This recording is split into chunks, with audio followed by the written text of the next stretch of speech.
Hello and welcome. I'm glad you could join us tonight. I'm really pleased to introduce my guest to you. My guest is the Minnesota Teacher of the Year for 2018. Kelly Holstine is her name.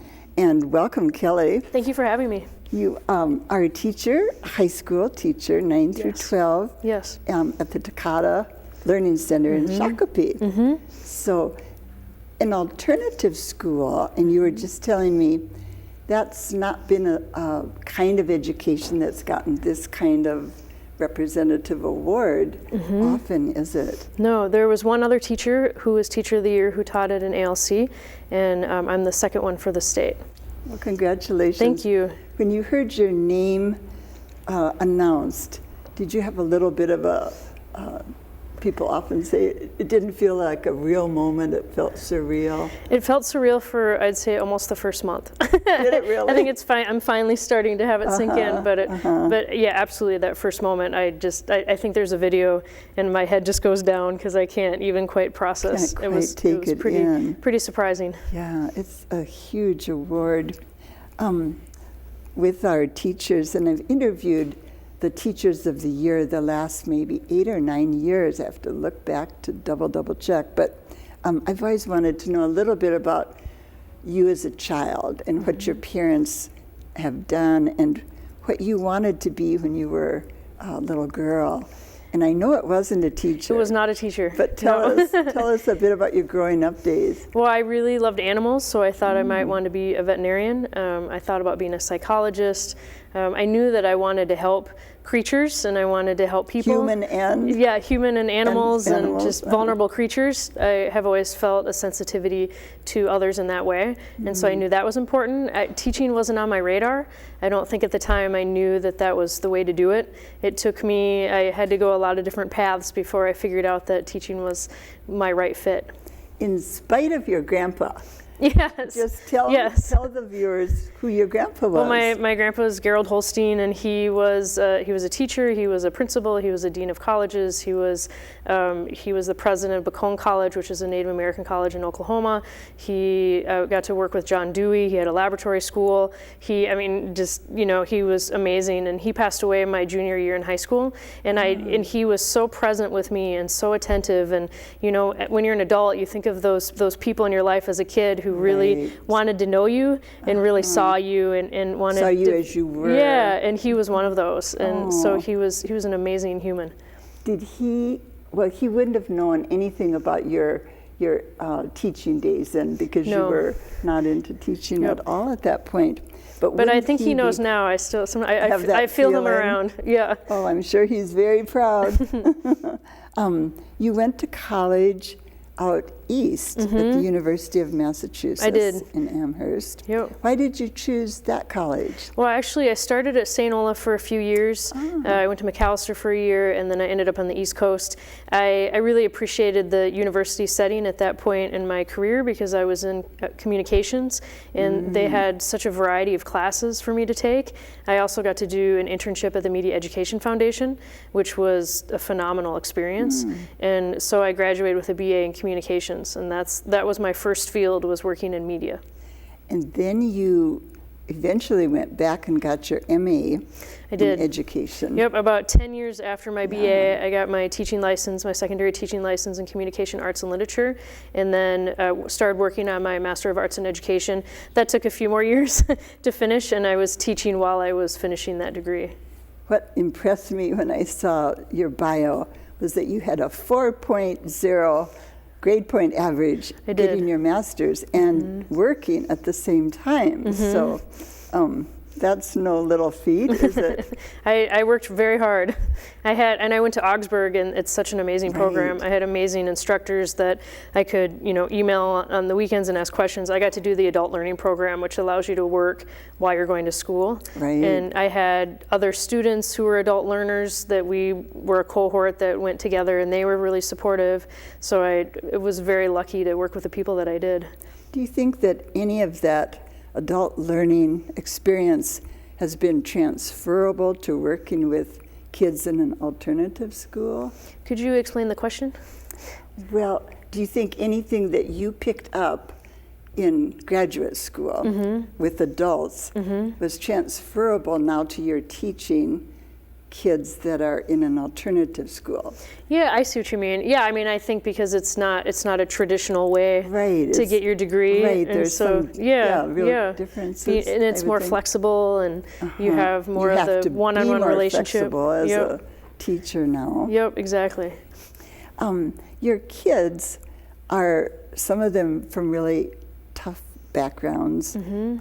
They've gone through a lot already. You had a quote I want to read for the viewers, if I can find it real quickly, about how working with vulnerable kids, I may not find the quote, I'm thinking I don't have it right here, but tell us sort of the basics. Working with vulnerable kids, you said, Kelly, was so rewarding because when they had that sense of acceptance, they could blossom and thrive. Can you just elaborate a little on that? Yeah, I mean, our students... Because a lot of people are afraid to consider working with kids that come from tough backgrounds. And our kids come from a variety of backgrounds. It just, the mainstream high school doesn't work for them for whatever reason. It could be a learning disability, it could be anxiety, depression, it could be just, social anxiety, it could be just maybe they're kinesthetic learners, and so just sitting and receiving the information might not work for them. They might need to move around a little more. There's just a variety of reasons. Maybe there's chemical dependency. Some kids have homes that aren't as stable, and that can make learning really difficult. So for whatever reason, they just need a place that we're allowed to be more flexible, we can be a little more patient, we try to be really compassionate, and sometimes when students arrive, they're scared, or they're fearful, or they're angry, or they don't like school. Prove it to me, I'm not gonna like it. There might be some trust issues, but with compassion and patience and love, they're allowed to be more themselves. And that is what is the biggest honor of my career, and privilege is to watch students get to be more themselves. That's a neat way to put it. I like that. I'm guessing a lot of them you listed all the variation of problems. A lot of them probably have several things that are challenging in their lives. Sometimes. Often seems to go together. And the school as a whole, how big is it, Tokata Learning Center? We have 100 students, so and we have about small. 80 in our day program and 20 in our night program. Okay, so the classrooms are smaller then? Absolutely. Usually around 15 or so. Oh, ideally. That's great. Yep, sometimes in 20, but it's usually it's smaller. So then you're able to have more one-on-one relationships with the students. You know where their struggles are, where their learning blocks are, and these are some of the most extraordinary students I've met in my life. They're so creative, they're so brilliant, they're so resilient, and they're inspiring. How long? This is on average kind of question. How long does it take from the time they start working with you into the school year that you see them starting to trust you more, to open up more? It really depends on the student, Yeah. and it depends on what their background's been and what their experience has been. And for some students, within a day or two, they feel like they're home, and they are, they feel comfortable, they feel happy. For some students, it can take a year, and anywhere in between. It just really depends on what their experiences have been before they get to us. How is the graduation rate at Tokata in terms of those who start and those who graduate? I don't have the exact stats, but I know that we work pretty hard to get them what they need so that they can get that diploma. And most of the students who graduate say that they would not have gotten it without Tokata, that they would have dropped out, they would have been done. And so the fact that they had the opportunity to get that diploma, because you have so many more options when you have a high school diploma. Right. And the statistics are amazing in terms of your earning capacity too, aren't they? And even because when I worked in Seattle, I did case management with kids who had dropped out of school. It makes housing difficult. It makes employment difficult. It's just really hard to function in our society without a high school diploma. So just to be able to have that so that you have more choices is, I think, really important.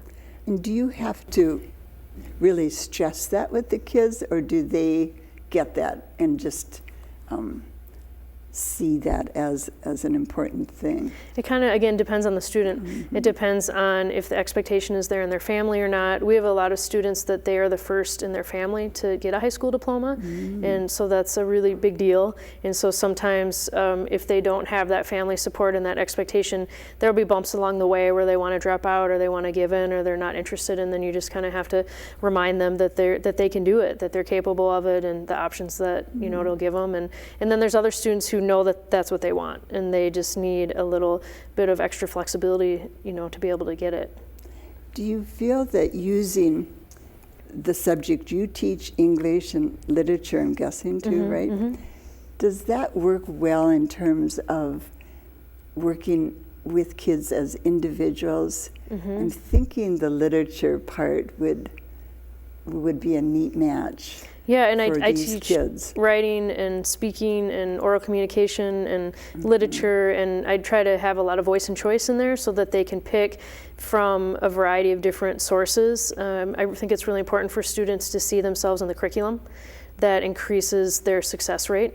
There's been a lot of research done. I used to work with a Success for the Future grant, which is helping Native American kids be seen in the curriculum. And so creating curriculum about Native American history and the true stories, like what actually happened. And it increases the graduation rate of students who can see themselves in the curriculum.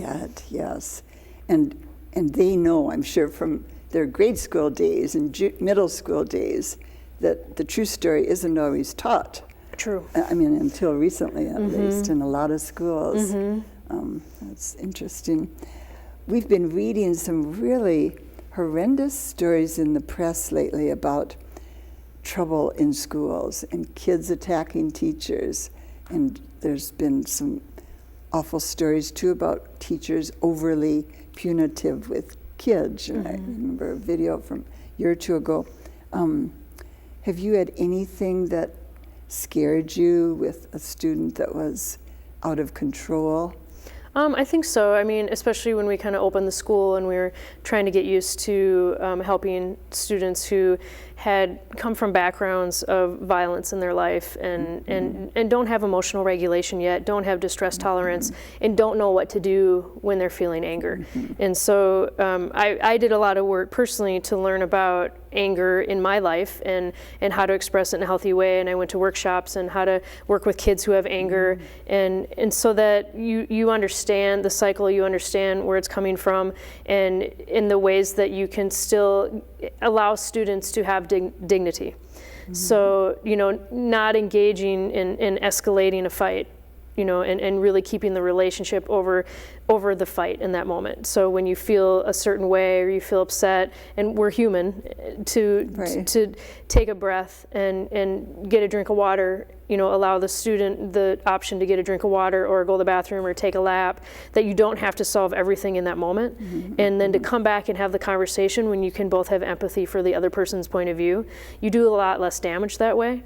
We've also been doing a lot with restorative justice. And again, it's about the relationship. And teachers need to own when they make mistakes too, and be able to model that for students, because they're not every student is seeing that.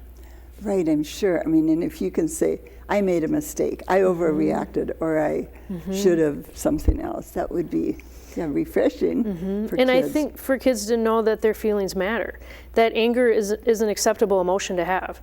What you do with it is really important.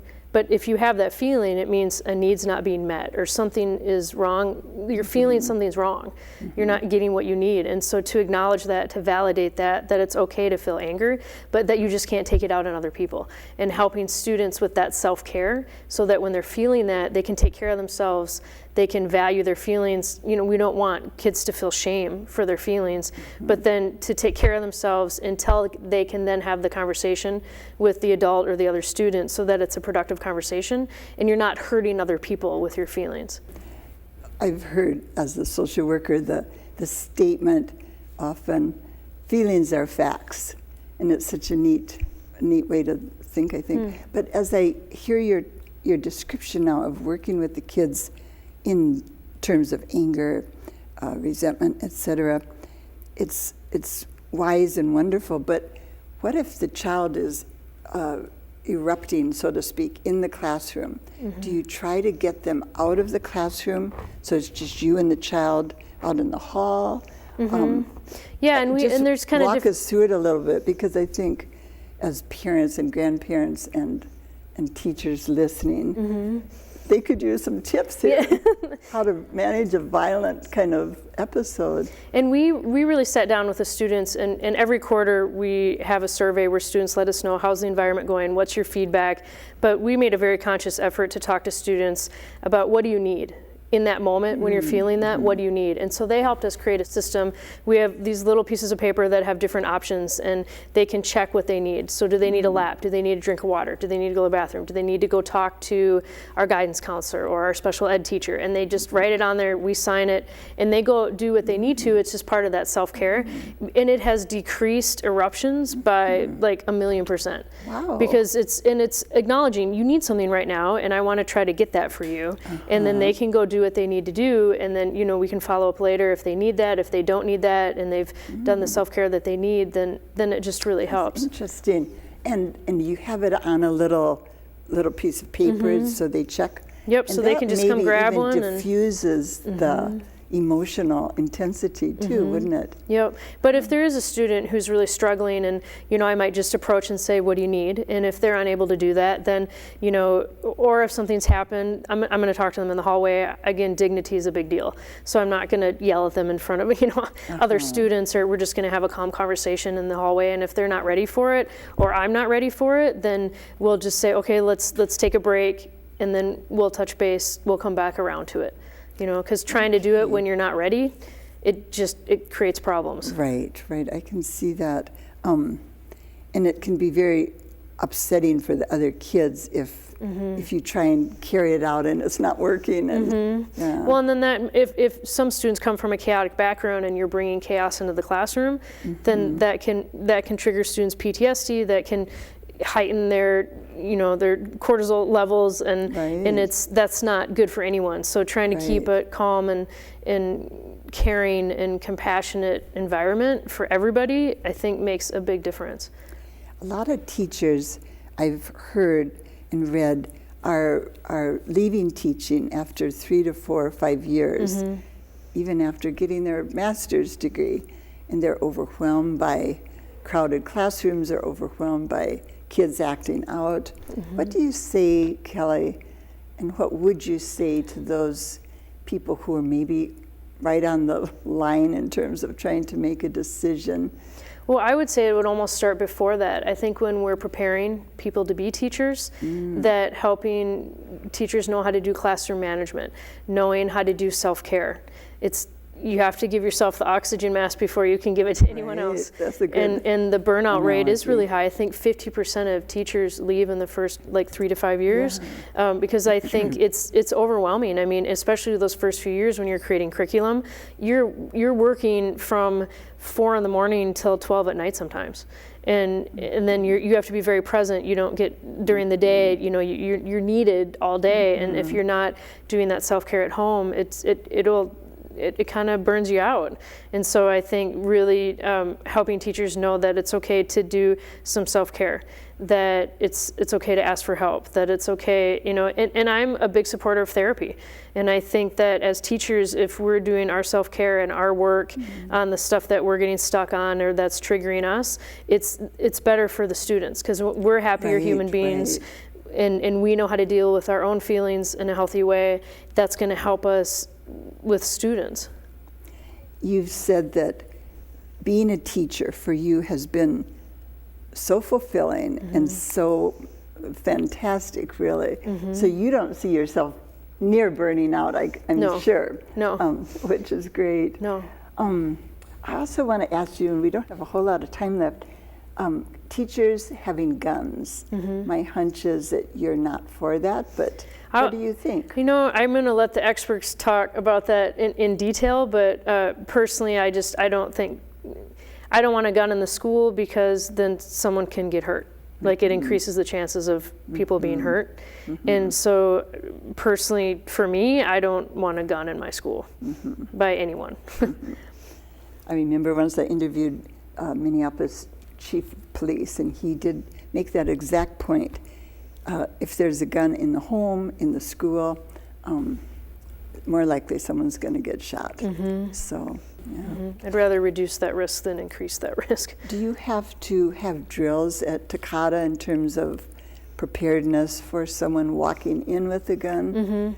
And I don't know if that's a state, I don't know if, I think pretty much all schools do that. I think all schools are probably. Yep, so we do have to kind of talk it through a little. Sad about having to do that, isn't it? It is. I mean, it's so scary and so sad. And I really feel like my biggest thing is that every kid matters. So the more work that we can put into making sure to see what every kid needs, validating feelings, having them be seen and feel important, to me, that's the best preventative work that we can do. In terms of they're turning out to be healthy and and it just makes students happier, and then they can get into their learning brains. They're going to learn the information that they need so that they can graduate. They're going to have more options and want to give back to the world.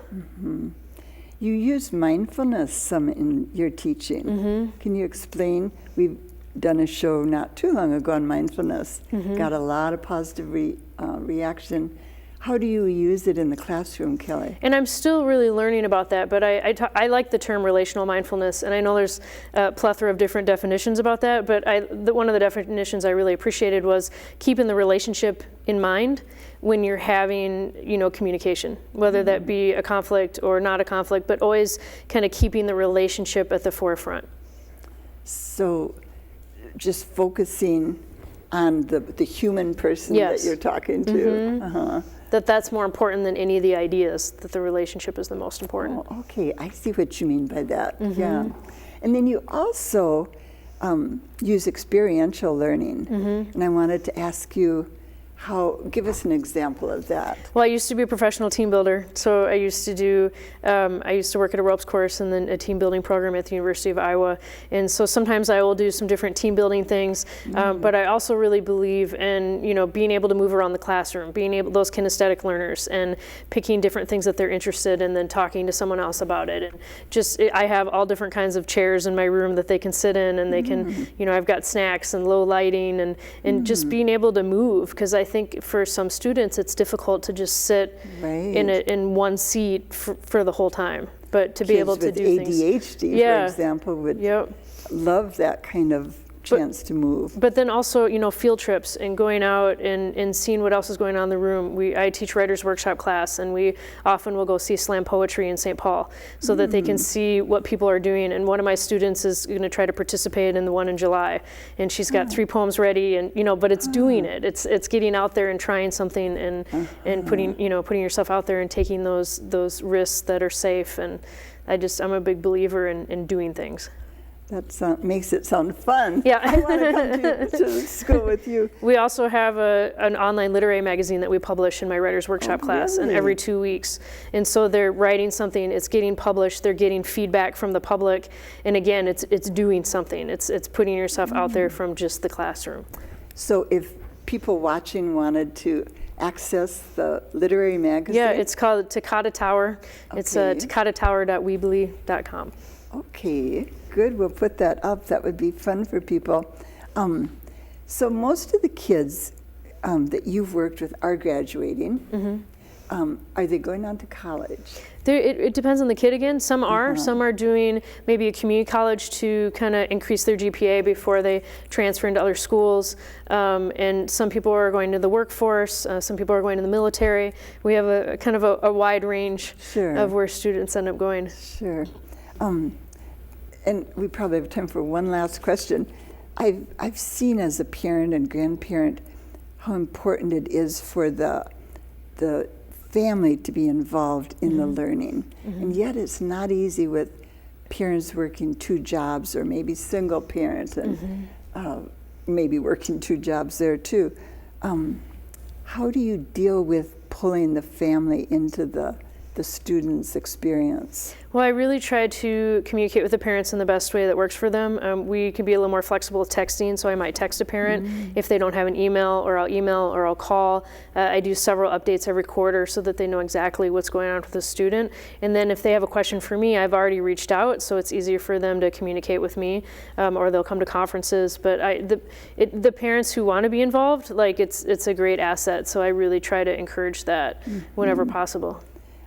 I think a lot of times when a child is a teenager having trouble, it's tough to help that child without knowing what's going on at home. Absolutely. You know, it makes it harder, but you can't And it's always. so important to know their story and where the struggles are and where the frustrations are and what their history is, so that I can help them, get rid of any blocks that are there so that they can learn to the best of their ability. Well, we've got 1 minute left. Okay. My last question is, what's a book that you think other kids in the 9 through 12 age range should or would love to read, that your kids have loved reading?